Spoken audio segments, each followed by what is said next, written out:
que todo lo que está pasando en Venezuela lleve a un proceso electoral. El tema son los tiempos, es donde varía la opinión. Hay quienes hablan de una elección en el corto plazo, que debe darse un proceso, o incluso de la dimensión del proceso también varía la opinión. Hay quienes hablan de una elección general que pueda permitir la renovación o la reinstitucionalización del país, y otros hablan de lo que estamos viviendo en Venezuela hoy, catalogando que esto es una transición. ¿Cómo lo ve, Carlos? Vamos a empezar con el tema de la transición y pasamos, por supuesto, a lo electoral, que también es importante conversarlo. ¿Está Venezuela atravesando un proceso de transición?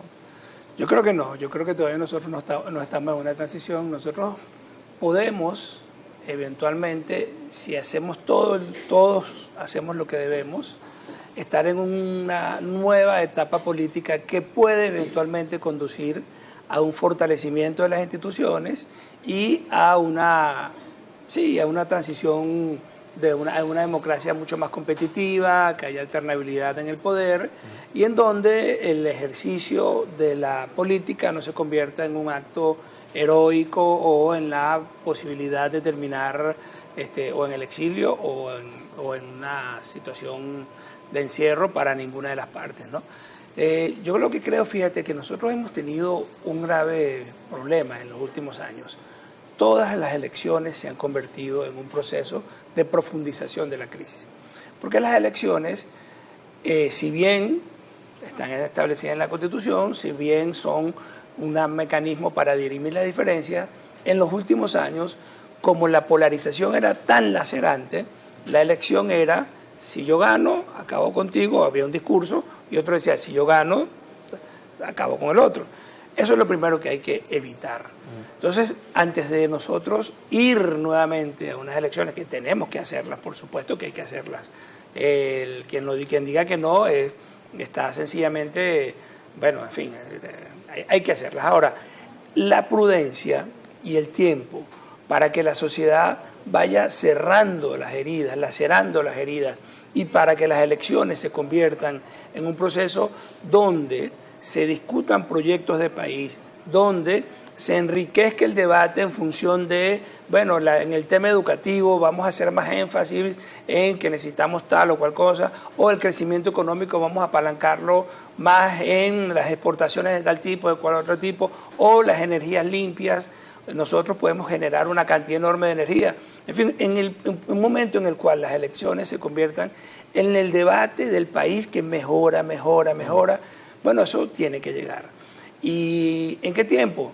Bueno, ojalá sea muy pronto, pero lo que sí puede ser un grave error para nosotros como sociedad es repetir que las elecciones sean un campo existencial de batalla. Eso no puede ser. Entonces, la comunidad internacional, Naciones Unidas, nosotros los políticos, tanto del oficialismo como los que estamos en la oposición, los políticos que están en el exilio que pueden regresar, tenemos que venir a construir ese campo que nos permita avanzar hacia un país mucho más normal. Te repito, hay que hacer elecciones, pero antes hay que cambiar la dinámica política y social. Y bueno, y ese es el trabajo que estamos haciendo. Y el trabajo que deberíamos, fíjate, aquí tiene un rol muy importante la oposición venezolana. El oficialismo más, digamos, si me pones en cuanto a pesos, ellos bastante, digamos, ellos quizás un 80% en lo que significa volver a tener un país que no sea agresivo para con sus ciudadanos ni para con sus políticos. Pero nosotros en la oposición también tenemos un porcentaje importante. Entonces tenemos que ir cambiando la narrativa, tenemos que ir viendo cómo conseguimos espacios de, yo no digo de diálogo, yo digo de construcción de soluciones para la gente, que por supuesto pasa por el diálogo. Claro. Pero el diálogo acá está tan desprestigiado que yo preferiría cambiarlo por este tema. Entonces, si los venezolanos decidimos ocuparnos durante los próximos meses en lo que se llama la estabilización y recuperación de nuestra economía, en ir viendo cómo el entramado legal se fortalece, se reinstitucionaliza, se hace menos agresivo y se hace más para los ciudadanos y menos para el poder, bueno, en esa misma medida vamos a ir avanzando hacia un proceso en el cual, en un periodo racional, breve, podamos tener elecciones. Yo creo que en algún momento Carlos, nosotros tenemos que plantearnos algunos temas como, por ejemplo, ¿qué vamos a hacer con la reelección indefinida? Eso no debería ser. ¿Qué vamos a hacer con el exceso de presidencialismo? ¿Qué vamos a hacer con el tema de nuestras Fuerzas Armadas y el rol de nuestras Fuerzas Armadas? ¿Qué vamos a hacer con el tema de nuestra economía? En fin, y probablemente, si todo esto sale bien, debería en algún momento votarse alguna reforma constitucional o algún tipo de enmienda, algo que permita que se avance en un nuevo tiempo político, en una nueva era. Y bueno, eso lo tenemos que construir. Claro. Decirte que eso está hecho hoy es mentir. Y nosotros tampoco podemos generarle a nuestros venezolanos falsas expectativas.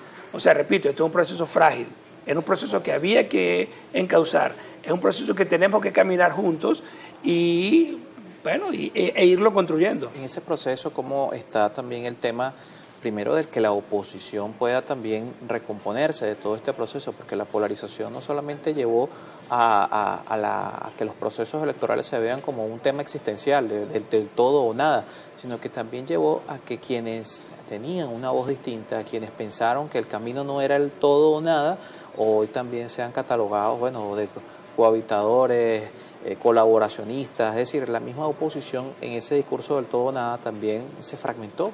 Y eso es un punto importante a evaluar en el desarrollo de los próximos días. Todavía lo estamos viendo. Diputados que hoy forman parte de la Asamblea, que en redes sociales son agredidos como si fueran parte de alguna manera o estuvieran tributando hacia el oficialismo por ser parte de la Asamblea simplemente o por estar en este espacio que fue un cargo de elección popular de un proceso que se dio en el 25. Sí, mira, nosotros como organización política siempre hemos sido muy coherentes. Acá la Plataforma Unitaria en el año 21, si mal no recuerdo, tomó la decisión por consenso de que nosotros íbamos a seguir participando en todos los procesos electorales a todo evento. ¿Ok? Y nuestro partido, coherente con esa decisión y coherente con la necesidad de ser una lucha política acá, hemos participado en todas las elecciones y lo seguiremos haciendo. Eso no significa que avalemos arbitrariedades, ni significa que nos convirtamos en unos eunucos políticos. No, no, sencillamente estamos siendo coherentes. Yo soy muy empático y tengo además, o sea, no hay manera de que no lo sea, porque yo he trabajado mucho con el tema de la migración, con todos los venezolanos que no están acá. Entiendo, trato siempre de colocarme en sus zapatos antes de empezar a decir que como no está aquí, entonces no entiende lo que pasa acá. Esto es un proceso complicado. ¿Cómo le vas a decir tú a alguien que está, por ejemplo, imagínate tú, en Perú, que ha sido víctima de xenofobia, que tiene que levantarse a las 5 de la mañana y trabaja hasta las 10 de la noche para enviarle dinero a su mamá acá, a su hijo acá, que está separado de su hijo? ¿Cómo le vas a pedir tú que sea excesivamente comprensivo con un proceso político tan complejo? La gente se siente... Y bueno, eso yo lo entiendo ahora en la medida en que se comiencen a dar resultados concretos, en la medida en que esto que llaman la nueva política venezolana comience a ser real, que lleguen las inversiones, que cesen el tema de la persecución política, que haya una mayor distensión. Bueno, en esa misma medida, esos venezolanos que están afuera, que son parte de la oposición y algunos serán parte del oficialismo, bueno, van a decir, pero un momentico, o sea, es verdad, porque hasta ahora, hay que decirlo con mucha propiedad, hubo un proceso de invisibilización de esos hermanos.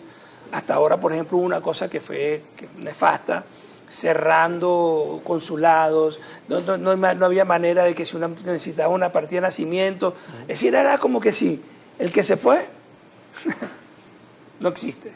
Bueno, entonces todo eso debe cambiar. Por eso yo aplaudo, por ejemplo, la reapertura de relaciones diplomáticas con los Estados Unidos. Creo que nunca se debe haber roto eso. Creo que debemos urgentemente abrir todos nuestros consulados, todos. Imagínate tú, por ejemplo, en Chile hay casi 900.000 venezolanos y el consulado está cerrado.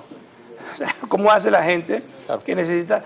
En fin, independientemente de la disputa política con los gobiernos de la región o con el gobierno que sea, yo creo que nunca se debieron cerrar las vías consulares porque en el fondo atentas contra la gente. Entonces, a la gente. Vamos a cerrar ya, lamentablemente se nos acabó el tiempo. Por acá Conrado Luis, con esto nos vamos, nos escribe algunos mensajes. Bendecido día. Yo quisiera decirle al entrevistado que la gente opositora que promovió invasiones y bombardeos no puede entrar en la ley de amnistía, dice por acá. ¿Qué opinan sobre esos temas? Y también piensa que la oposición no está preparada para gobernar. Pienso que es importante que dicha oposición sea una voz crítica y seria, sin agarrar atajos que le indiquen al gobierno sus errores. Recuerden que por ustedes solo votó el 6%. ¿Por nosotros votó el 6%? ¿Quién dice? Bueno, no sé, Conrado. Bueno, Conrado, la oposición ha sido mayoría. El 28 de julio, por ejemplo, hubo una enorme cantidad, se expresó un país. Y en el 2015 la oposición también fue una enorme mayoría en la Asamblea Nacional. Y cuando la oposición no ha sido mayoría, nunca ha estado por debajo del 35-40%. O sea, nosotros representamos, siempre hemos representado mínimo el 40% de este país. Ahora, cuando hablemos de amnistiar y hablamos de un proceso de pacificación, tú te pacificas con el que tenías un conflicto, no te pacificas con el que tú decidiste pacificarte.